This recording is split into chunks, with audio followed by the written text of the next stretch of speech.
and welcome back to BookTube with Amy. This is my latest weekly wrap up.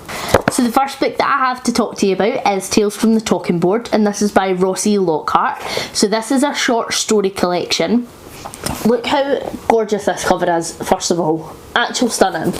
So, short story collection based around, as you can tell, the Ouija board, and so all the stories are supposed to feature the Ouija board in some way or another.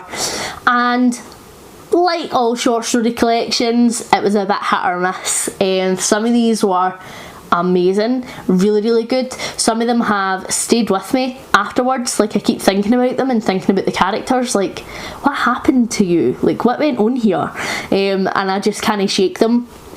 Some of them were a bit gross, some of them were a bit creepy, spooky, and some of them unfortunately were just a wee bit dull. But it was a no bad wee collection. I think that if you're just looking for something a wee bit throwaway, slightly horror, then it might be for you. It wasn't my favourite collection I've ever read. I rated it a 3 stars. Like I say, there were some stories in here that would have been a 5 star if they were in another collection, or just a wee collection of themselves, because they were absolutely phenomenal.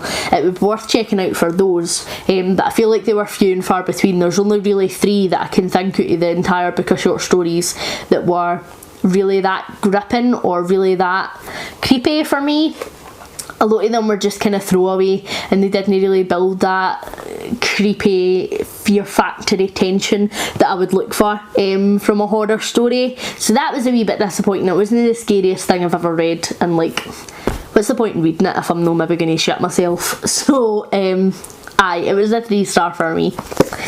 Then I read The Shining Girls by Lauren Bukes. So this is one that me and Simon had got on our most recent charity shop book haul. I think we filmed that and put that up.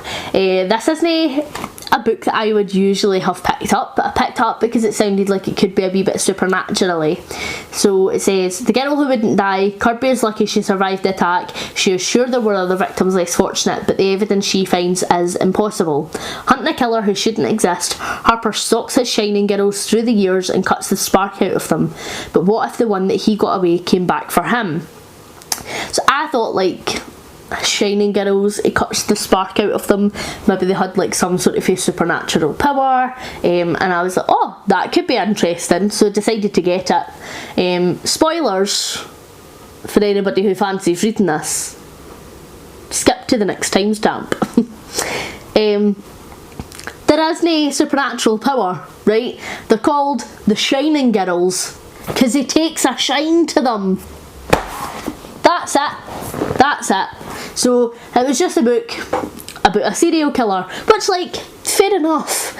I like a serial killer. It just wasn't really what I was buying in for. I didn't like this book at all, and not just because I was disappointed there was no supernaturally stuff in it. It was just quite hard to read.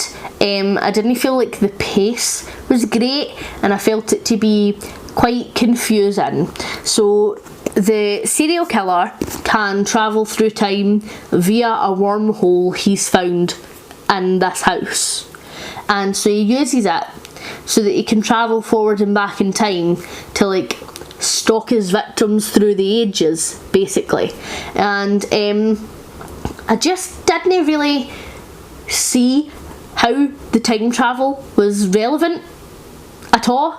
Like, it never really made a huge impact to the story, other than it was just a thing that he could do, and it made it difficult to know who he was stalking at what point, at what time we were in. I just found that to be a bit confusing, and I didn't really understand why he needed to time travel. It took away from, like, other things that could have been focused on. I just feel like it was completely unnecessary. And also, like, the fact that he could time travel back to when these girls that he wanted to murder was just really weird to me. Now, there was nothing in this book at all, right, about sexualising a child. Let me say off the back, Lauren Bukes hasn't written a book that does that. However, it just didn't sit right with me that this man was travelling back in time and, like, trying to befriend these little girls that he's taken a shine to, and then stalk them till they were old enough that he deemed he could kill them. Just, I didn't like it. It didn't sit right with me. I just felt like it was weird, and although it didn't take a pedo turn, like I felt like it could have at any minute, and so it just sort of felt like I was waiting a bit for it, which isn't a good thing. So aye, this was no my cup of tea at all. I didn't like the writing style. There was no need for time travel to be in here. Like, it was just a bizarre book. It's one of the most bizarre books that I've read, but no in a good way. Like, we all know that I quite love a fucked up book, but this wasn't fucked up in the good way. It was just fucked up in the, what am I reading about? Who's this? Where are we? What time? What century? What place? What lassie? Oh right, he's giving them wee toy horses and that and trying to be their pal. And then he's going to time travel forward and choke and murder them. Oh, that's a bit odd. So I really didn't enjoy this, to be honest, and I wouldn't recommend anybody else to pick it up. So yes, I rated this a 1 star. It wasn't the best. Don't read it. Save yourself the time. So, next up I read The Recovery of Rose Gold by Stephanie Roble, and on paper again this maybe isn't the type of book that you would imagine me picking up, but it just really sparked my interest. So it's loosely based on Gypsy Rose Blanchard. I'm sure everybody knows this case, it's quite infamous, so it's loosely based on that, and basically it's sort of this wee girl Rose Gold has went through a really similar childhood to Gypsy, but she goes to the police, she gets help, her mum goes to trial, she stands against her, and then this is set after her mum served her sentence and her mum's actually getting out of jail, and it's about their relationship and whether or not she really lets her mum back into her life again. And I thoroughly enjoyed this. We get it dual perspective, so we get a chapter from Rose Gold's perspective, who is the daughter, and then a chapter from her mum's perspective, who is Patty. And what I really liked about this book is you really delve into Rose Gold's past, and not just her past with Patty, but her past during the time of her life where her mum was in jail. And you find out, you know, she's not a solid character. Like, she is a wee bit shady, understandably, after all she's been through. So then when Patty gets out of jail, they're sort of both unsure of each other, untrusting of each other, and also have some dubious histories themselves, and have similar child abuse trauma. And so it just makes for a really interesting environment where they are trying to navigate their relationship.